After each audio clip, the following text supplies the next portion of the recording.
We'll turn now to the standoff in the Senate. Tensions boiling over as Republicans confront one of their own members who has single-handedly held up hundreds of military promotions. Ryan Nobles is at the Capitol. Tonight, Senate Republicans turning on one of their own. It's simply in my opinion, an abuse of the powers we have as senators. If this is the norm, who the hell wants to serve in the military when your promotion can be canned based on something you had nothing to do with?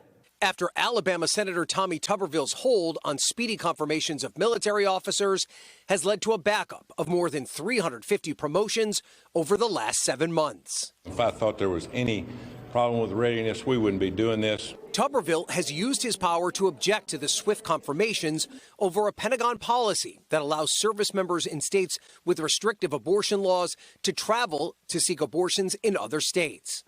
The Senate is confirming the officers one by one, a time-consuming process that is happening while the U.S. military is increasing its presence in conflict zones like the Middle East. We're going to look back at this episode and just be stunned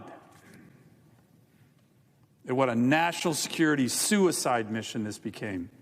A charge Tuberville, a former football coach, rejects. How would you respond to that? I don't know. I don't know what he's talking about. I mean, he's been in the military. I have not. The stress on military families is only growing.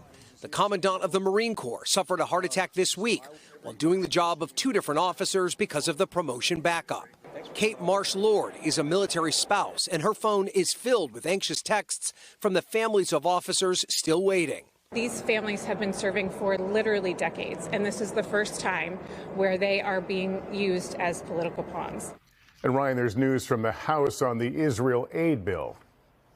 That's right, Lester. The House passed a $14.3 billion aid package for Israel, but it sets up a clash with the Senate, where senators are expected to add aid for both Ukraine and for border security along the southern border, 2 priorities for the Biden White House. Thanks for watching. Stay updated about breaking news and top stories on the NBC News app or follow us on social media.